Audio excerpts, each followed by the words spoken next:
먹거리를 얻으려고 쫓는 자의 칼날에 목숨을 내겁니다.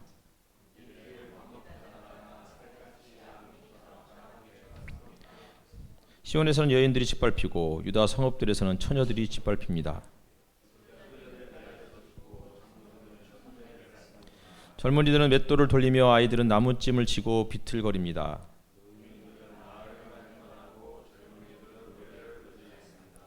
우리의 마음에서 즐거움이 사라지고 춤이 통곡으로 바뀌었습니다.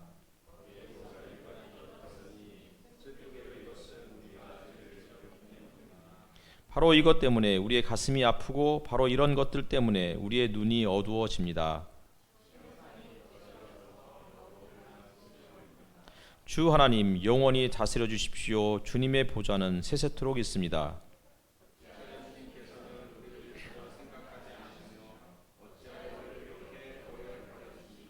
주님, 우리를 주님께로 돌이켜 주십시오. 우리가 주님께로 돌아가겠습니다. 우리의 날을 다시 새롭게 하셔서 옛날과 같게 하여 주십시오.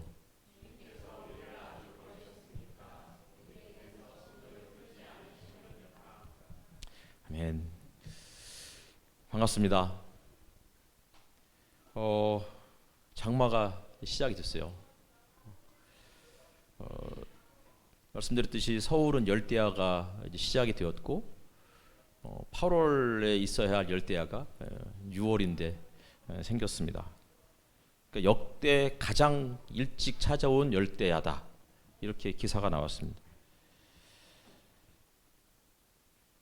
여름철 내내, 올 여름은 이제 여름철 내내, 여름도 길지만 열대야 때문에 또 잠 못 이루는 건 아닐까. 물론 요새는 이제 다들 에어컨이 있으니까 에어컨을 켜고 자겠지만 에어컨을 안 켜고 자는 사람도 있어요. 켤 수 없는 사람들. 가난한 사람들은 이런 기후 재난이 찾아오면 훨씬 더 고통스럽게 살다가 그러다가 세상을 떠나게 돼요. 쪽방촌에 저는 쪽방촌을 거의 가지 않지만 1년에 한 번씩 쪽방촌에서 이제 노숙인들이 돌아가신 것을 추모하는 12월 22일 동지 때 추모제에 가면 쪽방촌에서 살아가는 사람들이 여름이 얼마나 견디기 힘든지를 이야기하는 그 내용들을 이렇게 종종 듣게 됩니다. 거의 창문도 손바닥만한 창문 거기에서 선풍기 하나 없어가지고 정말 견딜 수 없는 그 더위를 버티다가 그러다가 돌아가시는 사람들. 이제 기후 재난의 시기가 시작이 된 것 같아요. 이게 이제 우리는 그래도 살 만큼 살았으니까, 저하고 오정희 원사님 살 만큼 사셨으니까 괜찮은데, 뒤에 있는 이제 소연자매는 아직도 살 날이 창창한데, 더군다나 아이는 어떻게 이제. 그래서 정말 우리가 조금 에너지를 좀 아껴 써야 되겠다. 탄소를 줄이는 연습을 더 이제 정말 좀 더 노력해야 되는 거 아닌가, 이런 생각들을 해보게 돼요. 가급적이면 좀 걸어 다니거나 대중교통을 이용하거나 자전거를 타고 다니거나 이런 노력들이 필요할 것 같아요. 오늘로서는 예레미야 애가가 끝이 나게 돼요. 원래 총 12주를 계획했었는데 이거 12주까지 했다가는 설교하는 제가 힘들겠더라고요. 그래서 이제 7주로 끝나야 되겠다. 그래서 오늘 7주째인데 예레미야 애가가 7주를 하는 건데 한 석 달, 넉 달을 하는 것 같은 그런 기분이 드는 것은 어쩌면 이 내용 자체가 무겁고 우울하기 때문일 것 같아요. 예레미야 애가를 이렇게 설교하면서 몇몇 분들이 다양한 반응들을 해오셨어요. 어떤 분들은 제발 좀 억지로 희망 사항을, 희망의 메시지를 짜내지 마라. 너무 어거지 같다. 이렇게 농담으로 하는 이야기하지만 그렇게 말씀하시는 분도 있고, 또 어떤 사람은 예레미야 애가가 1, 2, 4, 5장이 똑같은 22절인데 1, 2장은 단어가 더 많고 3, 4, 5장이 단어가 적은 게 그냥 쓰다가 보니까 너무 힘들어서 뒷부분은 단어 수를 좀 적게 쓴 거 아니겠느냐. 너무 이게 의도적인 어떤 기획처럼 글을 썼을 것 같지는 서지 않았을 수도 있는데 꼭 그렇게 해석하는 게 과연 맞느냐, 이렇게 이제 물어보시는 분들도 있고, 또 예레미야가 5장은 1, 2, 3, 4장은 알파벳 순으로 쓰여졌는데 5장은 알파벳 순서로 쓰지 않았다고 그랬잖아요. 그래서 제가 그것은 아마 이 저자의 내면의 심리가 이제 무너져 내리기 시작했다. 그래서 이제 알파벳 순서와 상관없이 뒤죽박죽 그러나 22절을 맞추는 거죠. 그렇게 해서 일부러 이런 식으로 해석을 했는데 그것도 조금 그냥 더 이상 할 말이 없어서 이제 알파벳 순으로 쓰다가 보니까 할 말이 없어서 이제는 그냥 썼을 수도 있는 거 아니냐 이렇게 생각할 수도 있겠다 싶어요. 근데 그렇게 물어보시는 분들이 있는 거죠. 어쨌든 그렇게 물어보는 거는 다른 성경을 설교했을 때하고는 다른 반응들이었어요. 전에는 뭐 그런가 보다 했는데 이제는 이제 대놓고 반발하는 거잖아요, 지금. 그렇죠? 근데 그 반응이 뭐 기분 나쁜 게 아니고 되게 그래도 어쨌든 간에 잘 전달되고 있구나. 이런 생각을 하면서 나름 설교자로서 보람을 이렇게 찾으려고 저도 굉장히 노력하고 있습니다. 어떤 분들은 빨리 예레미야가 끝냈으면 좋겠다. 1, 2, 3, 4, 5장 내내 똑같은 내용인데 굳이 5장까지 할 필요가 있느냐? 이미 할 말 다 했지 않았느냐? 그랬죠. 그래도 고통은 끝나는 게 아니에요. 제가 욥기가 42장까지인가 있잖아요. 욥기가 길어야 되는 거예요. 짧으면 고통이 짧게 느껴지나요? 정말 길어야 되는 거예요. 광야 40년을 헤매는 것처럼 욥기를 그렇게 힘들게 읽어야 욥의 고통을 10분의 1 아니 100분의 1만큼 이해할 수 있는 거죠. 그래서 예레미야가 5장까지 있기 때문에 5장까지 다 끝내려고 하는 거죠. 그래도 오늘 끝내요. 그리고 이제 세월호 현수막도 뗄 거예요. 혹시 그분 오늘 또 혹시 보시면 오늘 떼니까 너무 걱정하지 마시고 내년 세월호 또 11주기를 맞이해서 또 그때 붙이도록 하겠습니다. 그때 또 댓글 달아주시면 좋겠습니다. 기억하는 건 굉장히 중요한 일이에요. 인간은 기억을 통해서 자신의 삶의 의미를 찾아가는 존재예요. 며칠 전에 엊그저께인가 하율이가 저한테 퀴즈를 냈어요. 아빠, 퀴즈야. 뭐냐 그랬더니 예전에는 없었고 앞으로도 예전에는 존재하지 않았고 예전은 존재하지 않았고 앞으로도 존재하지 않고 지금은 금방 사라질 거야. 그게 뭘까? 뭘까요? 인간? 제가 바로 맞췄어요. 시간. 하율이가 존경과 감탄의 눈빛으로 저를 바라보면서 엄마는 틀렸는데 엄마는 틀릴 수밖에 없이 다 그랬죠. 네. 이게 쉬운 게 아니에요. 그렇게 맞출 수 있는 게. 네. 어쨌든 간에 기억이라는 것은요. 사실 과거는 사라진 거잖아요. 존재하지 않는 거라고요. 앞으로 미래도 아직 오지 않았으니까 존재하지 않는 거죠. 지금은 현재는 순간 사라지는 거예요. 그러니까 사실은 시간 자체가 존재하지 않는 거예요. 그러면 시간을 시간으로 인식하게 만드는 건 뭐예요? 기억인 거예요. 이게 물리학자들이 한 얘기예요. 시간은 존재하지 않는다. 기억만이 존재한다. 결국은 인간은 미래를 연결하고 과거와 현재를 의미 있게 만들어가는 이 작업이 기억을 통해서 가능하다고요. 근데 문제는 우리 자꾸 좋은 것만 기억하려고 그래. 힘들고 어려웠던 일들은 기억하지 않으려고 그래. 세월호 그냥 지겹다.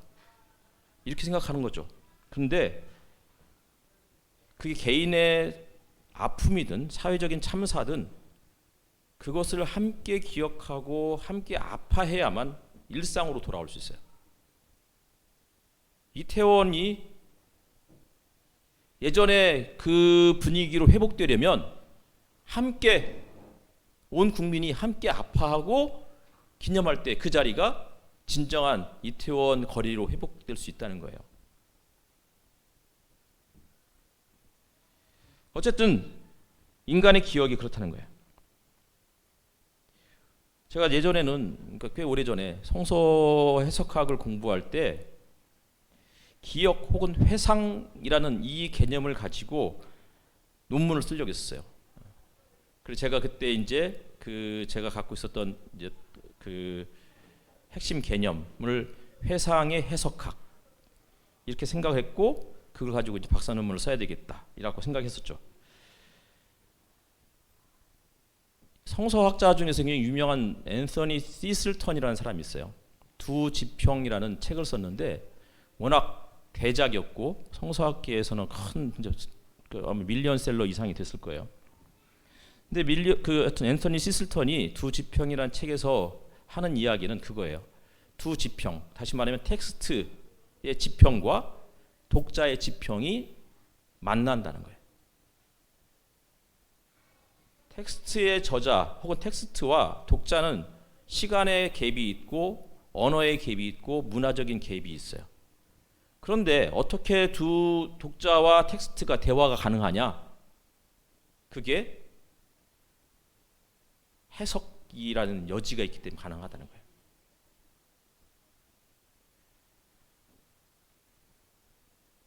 저는 이 앤서니 시슬턴의 두 지평 이걸 통해서 이 두 지평의 만남이 조금 더 원활하게, 아니 그것을 가능하게 만드는 또 다른 요인 중에 하나가 회상 혹은 기억이다라고 생각했었어요. 기억이나 회상은 과거의 사건을 현재화하는 작업이에요. 그냥 과거에 이런 일이 있었지 하고 기억하는 건 그건 기억이 아니에요. 여기서 말하는 기억은 과거에 이런 일이 있었나 하고서 고민하고 그 과거로 내가 들어가 보고 그들의 삶의 자리에서 그들이 느꼈을 감정, 그들이 겪었을 다양한 경험들을 상상 속에서 내가 들어가 보는 거예요. 그리고 나서 그 안에서 내가 이 텍스트를 현재로 끌어오는 거죠. 이게 텍스트의 현재화예요. 과거를 현재화하기 위해서, 텍스트를 현재 속으로 끌어오기 위해서는 곧바로 뛰어들어서 곧바로 가져오면 안 돼. 큐티를 하면 문제가 그거예요. 큐티를 보통은 사람들이 5분 안에 끝내려고 그래요. 본문을 빨리 읽고서 오늘의 적용. 그래서 고3 때는 거의 하루도 빼놓지 않고 큐티를 했어요. 한 번도 안 빼놓고 큐티하면 수능, 그때는 이제 학력고사인데 학력고사 점수 잘 받는다고 그래가지고 정말 열심히. 근데 나중에 큐티집을 제가 쭉 보니까 적용이 다 그거였어요. 설거지하기, 방청소하기. 다음날 설거지하기, 그 다음에 방청소하기. 가끔 노방전도. 거의 하루도 안 빼놓고 큐티를 했는데 학력고사는 별로 못 봤어요. 그러니까 텍스트 속으로 들어가지 않고 내가 텍스트를 끌어온 거예요. 이런 거 보통 아전인수라고 그러죠. 그러니까 그런 거는 텍스트를 오히려 왜곡시키고 잘못 해석해서 다양한 문제들을 일으키게 돼요. 텍스트 속으로 들어가는 것, 이것이 성경 혹은 텍스트가 어떻게 쓰여졌을까? 이 사람은 어떤 마음으로 이 글을 썼을까? 그들이 살아갔던 시대적 배경은 어떠했을까? 그는 왜 이런 용어를 반복해서 쓰고 있을까? 등등을 주도 면밀하게 고민할 때 비로소 그들과 대화가 되는 거예요. 그들과 대화하다 보면 그들이 살았던, 그가 겪었던 그 아픔이나 그 일들이 오늘날 내가 겪는 일과 비슷한 점이 있구나. 그러면서 함께 공감하게 되고 교류를 하게 되는 거죠. 글을 쓴 저자의 세계로 들어가는 일은 상상을 통해서만 가능해요. 그렇기 때문에 끊임없이 자세히 살펴봐야 돼요.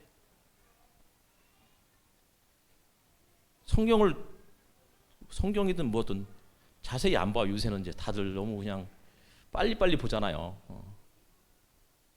이제는 책 자체, 글자 자체를 읽는 거가 부담스러운 시대가 됐는지도 몰라요.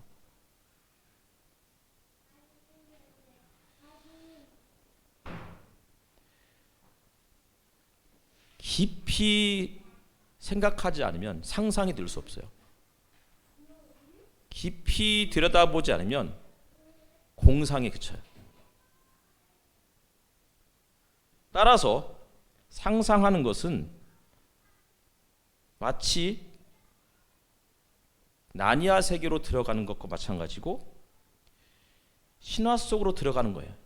신화는 거짓이 아니에요. 신화는 그들이 살아갔던 세상에 대한 신적인 관점을 가지고 함께 바라보는 거예요.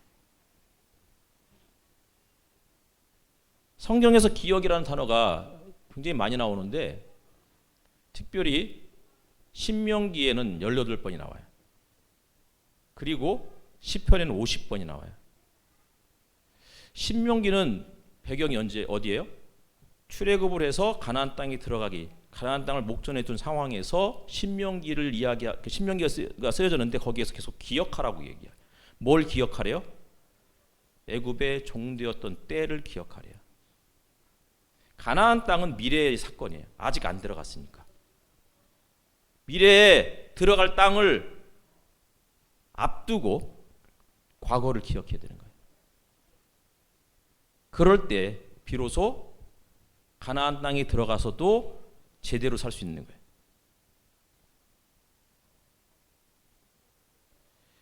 제대로 된 미래를 맞이하기 위해서는 과거에 종되었던 때 이집트에서 자신들이 약자로서 고통받았던 것을 기억해야만 해요. 시는 뭐예요? 시편. 시란 것은 기본적으로 현실 너머를 지향하는 거예요. 시는 우리 안에 이야기 있는 것 같지만 우리 안에 있는 게 아니에요. 우리의 언어를 가지고 외부를 지향하는 거예요. 또 다른 세상. 따라서 시를 많은 사람들이 꿈에 비유하죠. 꿈은 자다가 하는 그런 꿈도 꿈이지만 꿈이라는 것은 뭐예요? 오지 않은 세상에 대한 기대감인 거예요. 그리스의 플라톤이라는 철학자가 시인이나 예술가를 굉장히 싫어했대요. 플라톤은 뭘 얘기했죠? 이데아를 얘기했잖아요. 그렇죠? 이데아가 뭐예요? 사물의 본질에 대한 얘기를 하는 거예요. 이 현실에 대한 얘기 말고 사물에 대한 본질.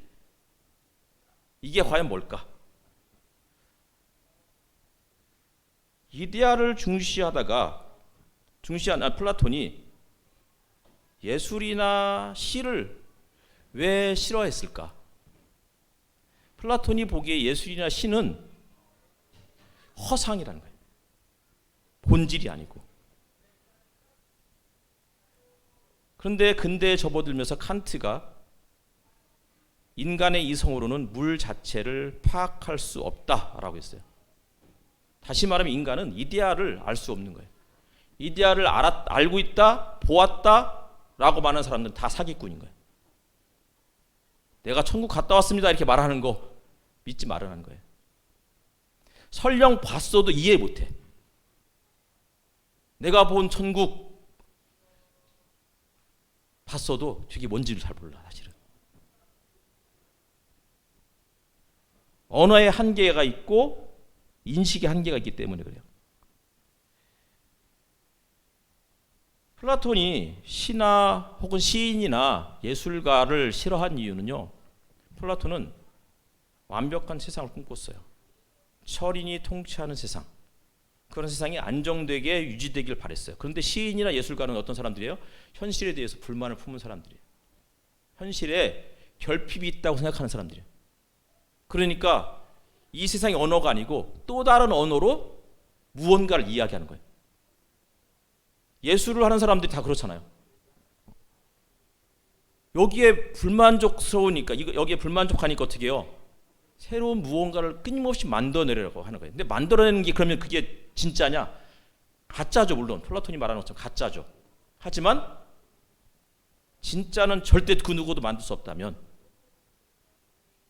자신들이 꿈꾸는 것들을 만들어내려는 그 자체가 어마어마한 창조적인 노력인 거예요. 무슨 얘기하는지 별로 재미없어요? 함정지 호두숨을 치는 것 같은데.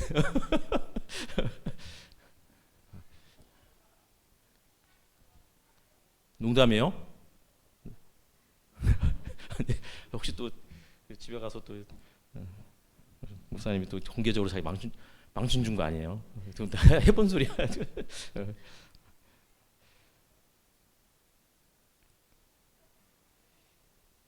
시인이든 예술가든 새로운 세상에 대한 갈망이 있는 사람들이에요.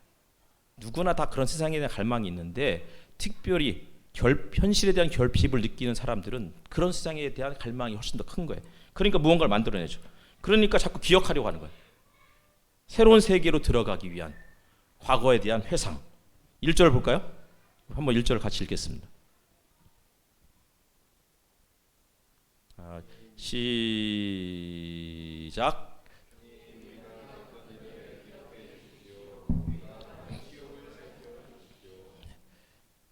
5장 1절에 기억해달라, 살펴봐달라라는 동사가 있어요. 아까 말씀드렸듯이 기억해달라는 것은 단순히 과거에 대한 기억이 아니에요. 옛날에 이런 일이 있었지, 이건 기억이 아니에요. 여기서 말하는 기억은 성경에서 이야기하는 기억의 공동체 혹은 회상의 해석학이라는 것은 그들의 아픔의 자리로 들어가는 거예요. 기억해달라는 것은 하나님께서 과거에 이집트에서 종살했던 그 조상들의 그 아픔, 고통 이런 것들을 주님이 보시고 신음소리를 들으시고 아브라함과 이삭과 야곱과 맺은 언약을 기억하시고 그들을 모세를 통해서 구원해내시는 이 모든 일련의 과정이 기억인 거예요. 기억해달라, 살펴봐달라. 이것은 말씀드렸듯이 텍스트로 들어가서 거기에 그 사람들과 함께 호흡하고 함께 느껴보려고 같이 노력하다가 그러다가 그들의 아픔이 나의 아픔이고 내 아픔이 그들의 아픔이었구나 라는 것들을 서로 공명해주는 그러한 모든 작업이 기억인 거예요. 따라서 하나님께서 이집트에서 종살이하면서 고통받던 자기 백성의 신음소리 들으시고 언약을 기억하시고 종살이를 보시고 그들의 처지를 생각하셨다라는 출애굽기 2장의 말씀이 5장 1절에 있는 이 말씀과 같은 동사인 거예요. 공감이라는 단어가 되게 중요해요. 근데 이제 우리는 공감이라는 게 이제 좀 약간 진부한 언어가 돼 버렸어요. 내가 당신의 아픔을 공감해. 어제 청년부에서도 그런 얘기 했는데 최민희가 배탈이 나서 아무것도 못 먹고 그냥 집에 누워 있다고 그런 얘기를 들으면 누군가는 최민아 얼마나 힘들겠니 하면 누군가는 막 울 수도 있어요. 근데 저는 태생적으로 눈물이 잘 안 나요. 너 아프냐? 그래 힘내 하고 전화 딱 끊어버려요. 그럼 제가 공감의 능력이 없는 사람인가요? 피도 눈물도 없는 그런 인간. 그렇죠. 하지만 너 힘들겠다 한마디 딱 했지만 이 안에는 많은 것들이 담겨 있는 거예요. 그래 놓고는 본주 쿠폰 하나 딱 보내고 저도 따뜻한 사람이라고요. 하나님께서 에스겔서에 보면은 하나님께서 자기 백성들이 끌려갈 때 하나님도 같이 끌려가는 성전을 떠나는 장면이 나와요. 성전을 떠나고 마치 그 백성들과 함께 바벨론으로 같이 가시는 것처럼 묘사가 돼요. 그런데 그때 하나님이 우는 것처럼 묘사가 되는 본문이 나와요. 우리 다음 이제 하반기에 가면 에스겔을 할 것 같은데 그런 내용이 나와요. 그럼 하나님은 자기 백성이 아플 때 우시는 분이에요. 예수님이 예루살렘 성전이 무너질 때 혹은 나사로가 죽었을 때 예수님이 눈물을 흘리셨어요. 예수님이나 하나님은 공감 능력이 탁월한 분인 것 같아요.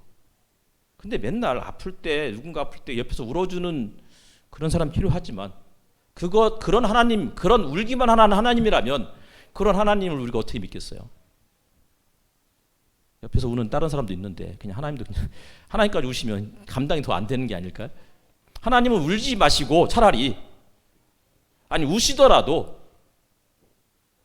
어서 그분은 빨리 눈물 닦으시고 나의 이 아픔을 헤아려 보시고 구원해 내셔야 되는 거잖아요. 그게 하나님인 거예요. 그게 그냥 울기만 하는 하나님과 우리가 믿는 하나님은 다른 하나님인 거예요. 예레미야가는 이런 것을 이야기하고 있는 거예요. 기억해달라, 살펴봐달라. 이것은 다시 말하면 구원해달라는 이야기였어요.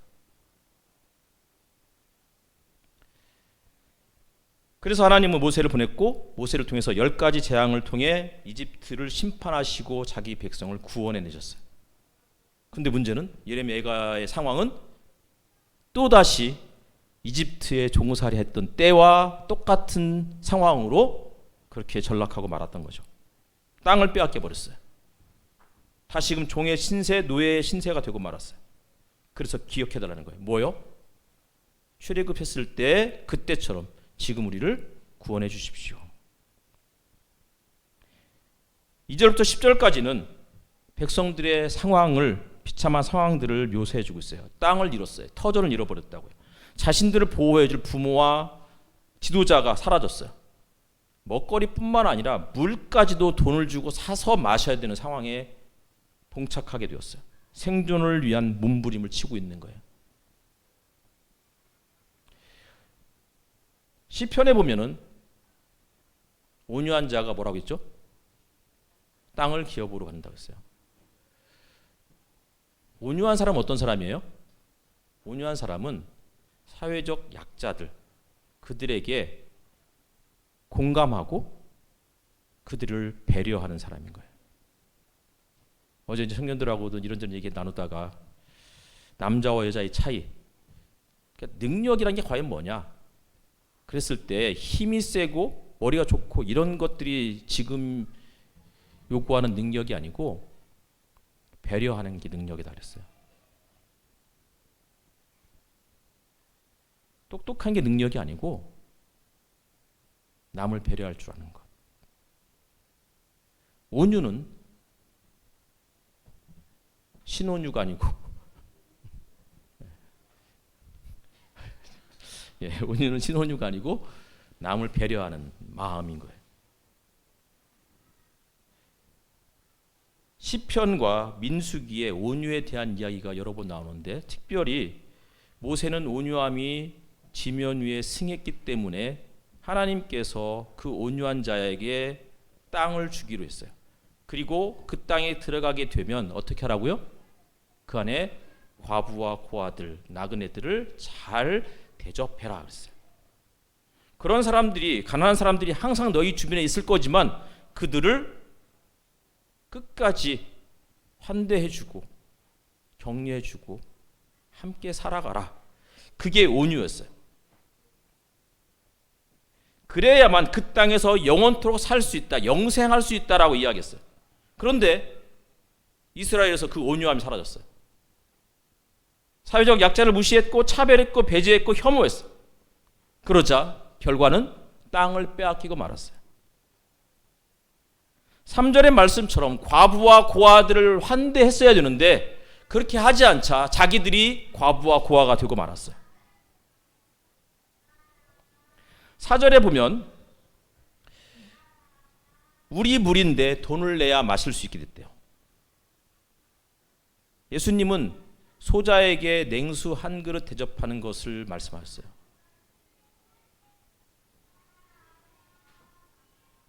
소자에게 냉수 한 그릇 대접하는 것이 곧 그리스도를 대접하는 거였어요. 그런데 그들이 냉수 한 그릇 대접하기를 중단했어요.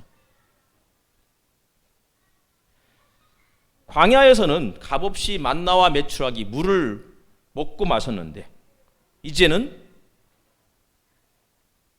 힘있고 돈 있는 사람들이 이것들을 독점해서 가난한 사람, 힘없는 사람들에게 돈을 내고 마시게 만들었어요.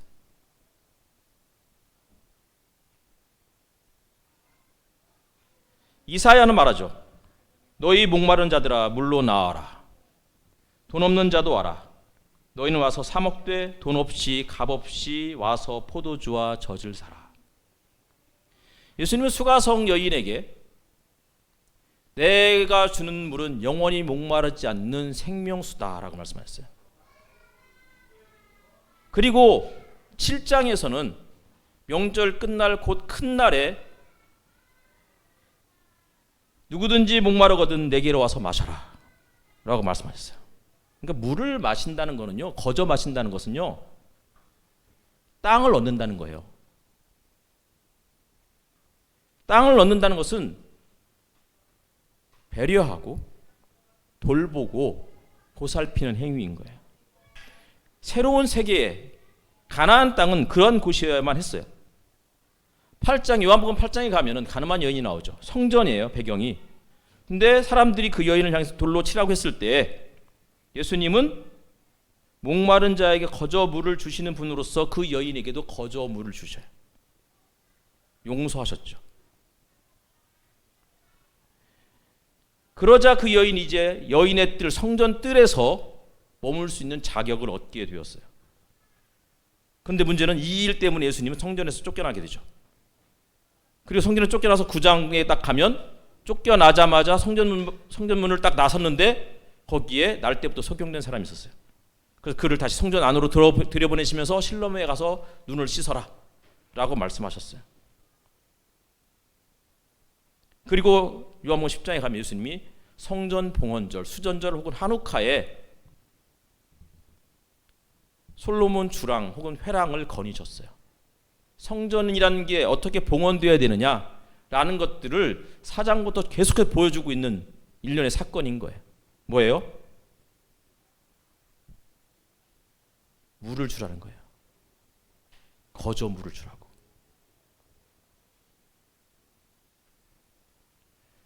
하지만 어느 순간에 이스라엘 땅에서 이러한 베풀미 사라졌어요. 혐오와 배제가 만연해지기 시작했어요. 우리 사회도 마찬가지죠.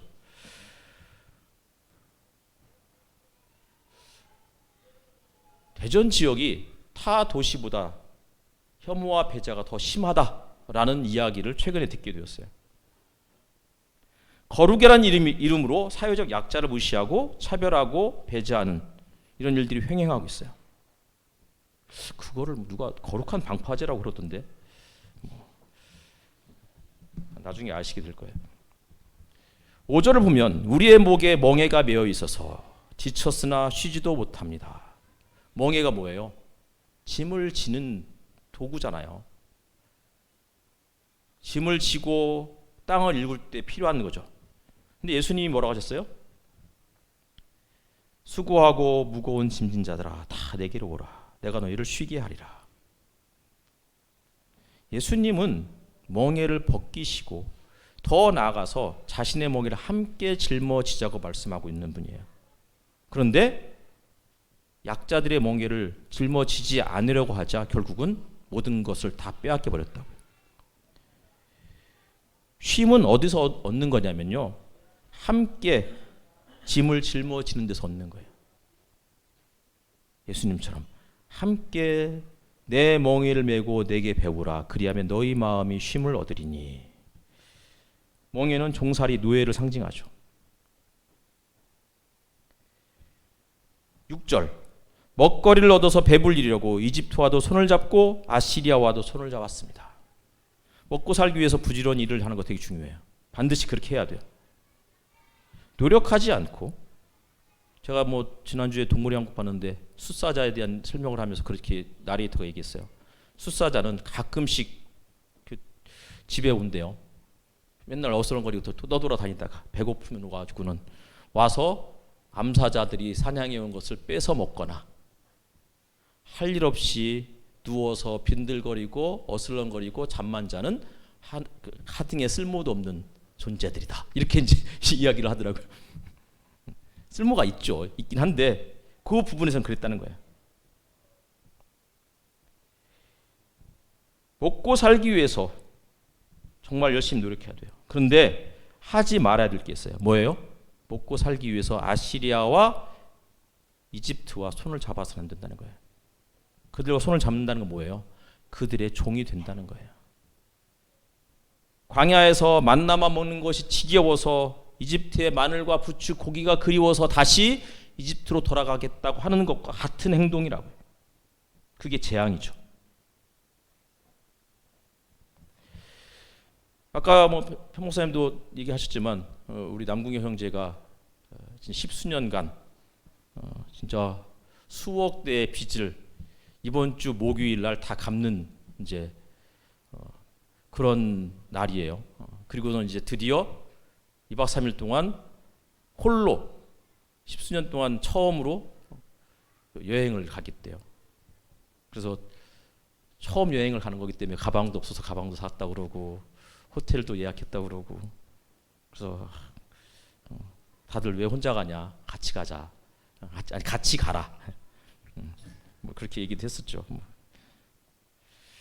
진짜 대단한 분이고 정말 존경할 만한 우리 형제인 것 같아요.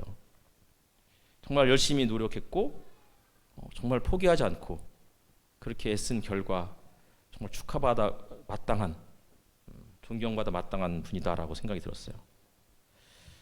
그래야 돼요. 그러나 또 하지 말아야 되겠죠. 이집트와 아시리아와 손을 잡아서 안 돼. 먹고 살기 위해서 남의 종이 되어서 안 된다는 거예요.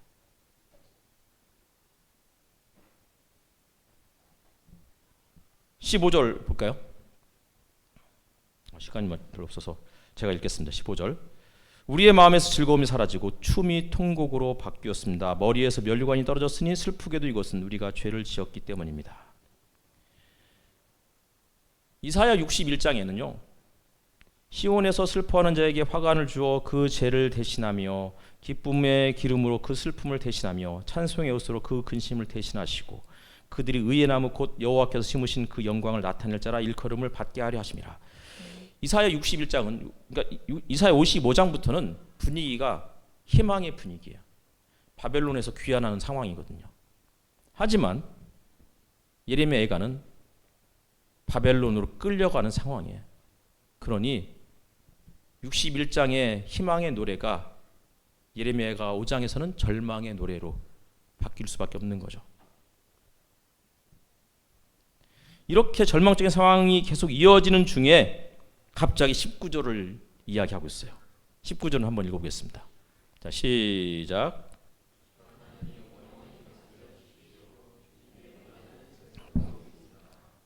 갑자기 18절까지는 희망의 메시지가 하나도 없었는데 영원히 지속될 것 같은 이 고통, 절망, 이런 상황에서 19절 이야기를 하고 있는 거예요. 주 하나님 영원히 다스려 주십시오. 주님의 보좌는 세스토록 있습니다. 영원히 끝나지 않을 것 같은 이 고난, 이 한복판에서 갑자기 주 하나님 영원히 다스려 주십시오. 무슨 얘기를 하고 있는 거죠? 적어도 5장에서 22절 중에 2절을 빼놓고는 다 절망에 대한 이야기예요. 아픔과 고난의 이야기예요. 우리들의 삶이 그렇다는 거예요. 우리들의 삶은 사실은 고난의 연속이에요. 그런 상황에서 우리를 살게 하는 게 무엇인지 아세요? 그런 상황에서 짧게라도 찰나적으로라도 드리는 기도예요. 영원히 지속될 것 같은 이 고난의 한복판에서 고난이 영원한 것이 아니고 하나님의 통치가 영원하다고 고백하고 있는 거라고요. 성전이 무너졌어요. 하나님이 떠나셨어요.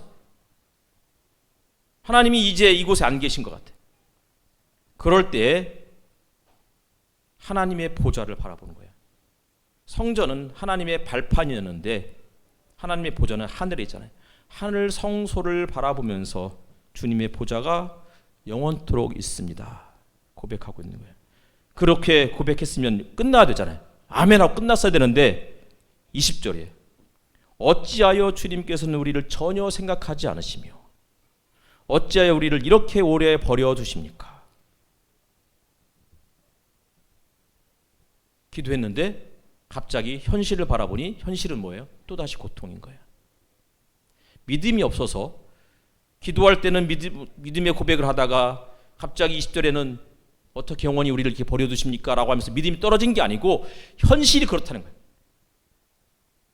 21절 21절 읽겠습니다. 자, 시작. 주님, 우리를 주님께로 돌이켜 주십시오. 우리가 주님께로 돌아가겠습니다.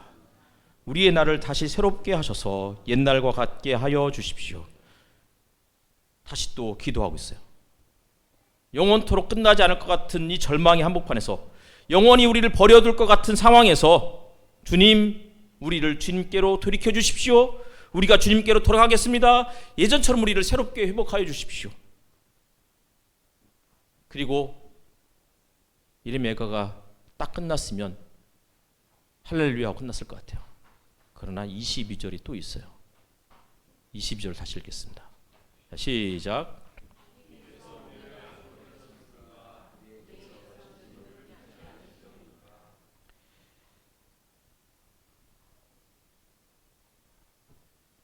예레미야의 저자가 마치 그의 감정 상태가 롤러코스터를 타고 있는 것 같아요. 순간 좋았다가 정말 끊임없이 이어지는 고통, 순간 좋았다가 무슨 조울증 환자처럼, 그게 아니고 현실에 대한 이야기를 이렇게 표현하고 있는 거예요. 주님이 아주 버리셨습니까? 우리에게 영원토록 진노를 풀지 않으시옵니까?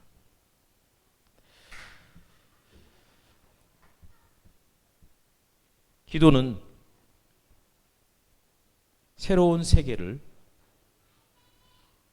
꿈꾸고 바라는 염원이고 청원인 거예요. 하지만 현실은 영원히 끝나지 않을 것 같은 고통의 연속이에요. 반면에 기도는 뭐예요? 찰나예요. 영원할 것 같은 고난. 아까 말씀드렸듯이 플라톤이 시인과 예술가를 싫어한 이유가 그들이 현실에 만족하지 못하고 현실의 결핍을 느끼는 사람이고, 그래서 그들이 새로운 세계를 꿈꾸는 사람이었기 때문에 플라톤이 싫어했다면, 기도하는 사람은 현실의 결핍 때문에 힘들어하면서 거기에서 멈추지 않고 새로운 세상을 꿈꾸고 그 세상이 임할 수 있도록 임하게 해달라고 기도하는 사람이라고요. 그러니 기도하는 사람은 시인이고 기도하는 사람은 예술가예요. 찰나적인 기도, 영원할 것 같은 고난. 하지만 19절인 거예요. 주 하나님 영원히 다스려 주십시오. 찰나적인 우리의 기도가 영원히 끝나지 않을 것 같은 그 고난을 찰나로 만들고, 그리고 우리의 찰나적인 이 기도가 영원한 하나님의 통치를 이 땅으로 끌어당기는, 현실 속에서, 시간 속에서 영혼을 누리게 만드는 나냐 세계로 들어가는 옷장이라고요. 그러니 이렇게 이야기하는 거죠. 그리 아니하실지라도, 주님이 지금 우리를 구원하시지 않으실지라도 저는 주님을 찬양하며 주님께 기도하겠습니다. 아버지여, 이 잔을 내게서 옮겨 주시옵소서. 그러나 나의 원대로 마옵시고 아버지 원대로 하옵소서.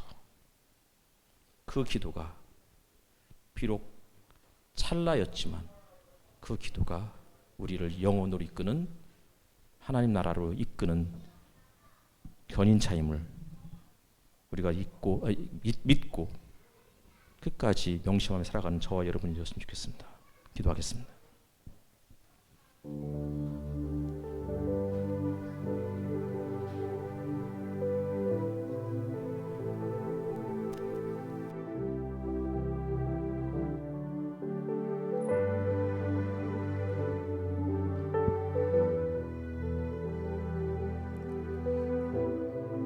주의 만찬 하겠습니다. 아름자매님.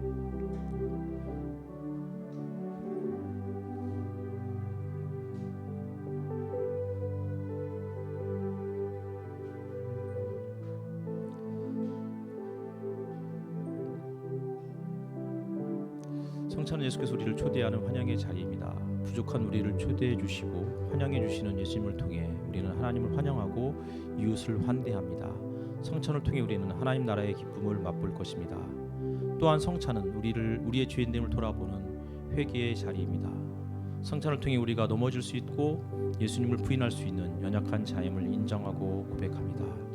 마지막으로 성찬은 변화의 자리입니다. 성찬을 통해 우리가 구원받은 하나님의 백성임을 깨닫고 세상으로 나아갈 힘을 얻게 됩니다. 세상 속에서 성령의 사람으로 세상을 변혁하는 삶을 살아갈 수 있습니다. 한마디로 성찬은 새로운 창조의 순간입니다. 환영과 회개, 변혁의 자리, 새로운 창조의 자리에 여러분을 초대합니다. 이 시간 우리를 있는 모습 그대로 받아주시는 하나님께 나아가기 원하는 마음으로 같이 기도하겠습니다. 한 주간의 삶을 돌아보면서 영원히 끝나지 않을 것 같은 이 고난의 한복판에서 우리의 찰나적인 기도가 우리를 영원한 하나님 나라로 이끌고 영원히 끝나지 않을 것 같이 보이는 그 고난을 찰나의 순간으로 만들 수 있다는 그런 믿음으로 잠시 기도하겠습니다.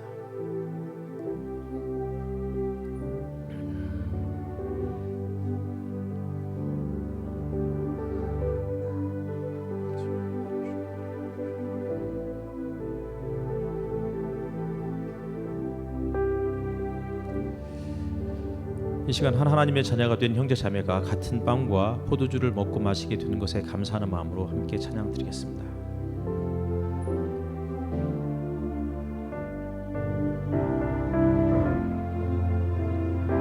사랑의 나눔 있는 곳에 하나님께서 계시도다. 사랑의 나눔 있는 곳에 하나님께서 계시도다. 예수님은 십자가에서 죽임당하실 때가 다가오자 떡을 들어 감사를 드리신 다음 쪼개어 제자들에게 주시며 말씀하셨습니다.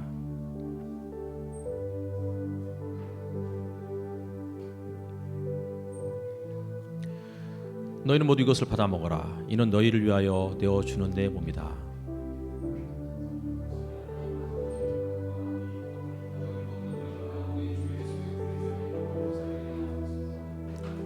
떡을 드신 뒤 같은 모양으로 잔을 들어 다시 감사를 드리신 다음 제자들에게 주시며 말씀하셨습니다.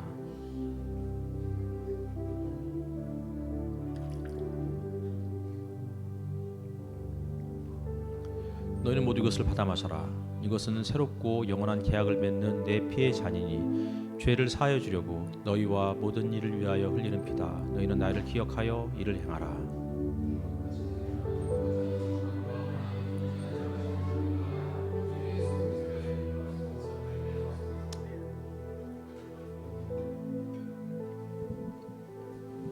예수님 살입니다. 예수님 살입니다. 예수님 살입니다. 예수님 살입니다. 예수님 살입니다. 예수님 살입니다. 예수님 살입니다. 예수님 살입니다. 예수님 살입니다. 예수님 살입니다. 예수님 살입니다. 예수님 살입니다. 예수님 살입니다. 예수님 살입니다. 예수님 살입니다. 예수님 살입니다. 예수님 살입니다.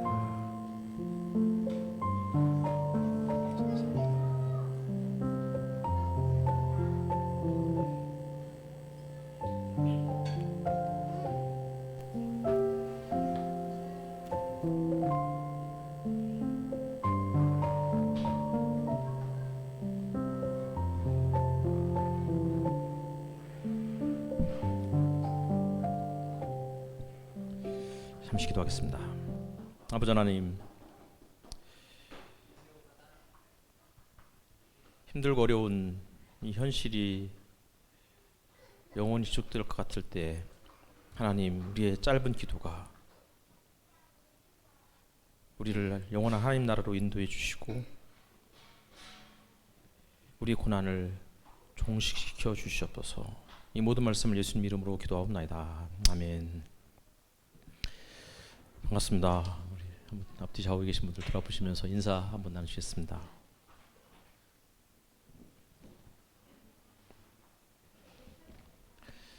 예, 교회 소식 보겠습니다. 꿈 있는 교회 오신 여러분 모두를 환영하고요. 7월 첫째 주일은 2분기 이제 사무처리회가 있습니다. 이번 안건은 오세진 목사님 협동 목사로 청빙하는 건에 대한 것이 이제 주 안건이고요. 그리고 7월 9일은 이제 우리 교회가 속해 있는 지방의 평화지방인데 평화지방에 회무하는 날입니다. 한 2년에 한 번씩은 이제 교회마다 이렇게 한 번씩 돌아오게 되는데 이번에 어떤 화요일 7월 9일 화요일에 아마 우리 교회에서 그렇게 모임이 진행될 것 같습니다. 저는 오늘부터 모레까지 제주도에 다녀옵니다.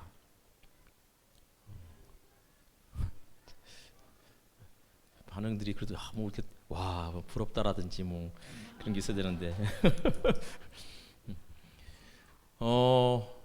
예전에 한 8, 9개월 정도 우리 교회에서 같이 예배를 드렸던 추현우 형제님이 이제 목사 안수 받고 교회를 개척을 했어요. 제주도에서. 교회 이름 맛있는 교회이고 함께 점심 한 끼 같이 먹으면서 그 가정에서 이렇게 예배 공동체를 만들어가고 있는데 저희 지방에 가입을 했기 때문에 저희가 이제 가서 같이 또 격려하고 일종의 탐방하는 그런 시간을 또 갖게 됩니다. 그래서 오늘 저녁 5시 반 비행기로 갔다가 화요일 밤 11시 몇 분에 청주에 도착하는 그런 일정입니다.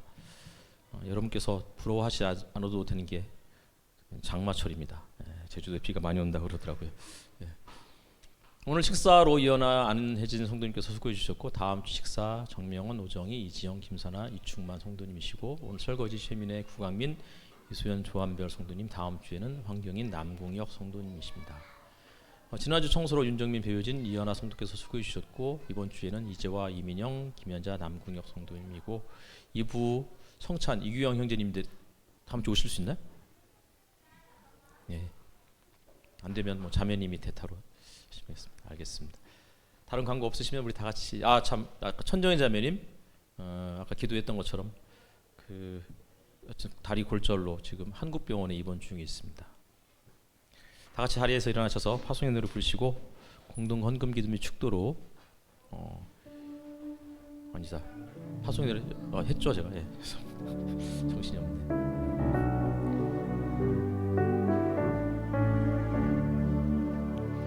주의 인자는 끝이 없고 그의 자비는 무궁하며 아침마다 새롭고 늘 새로우니 주의 성실이 금이라 성실하신 주님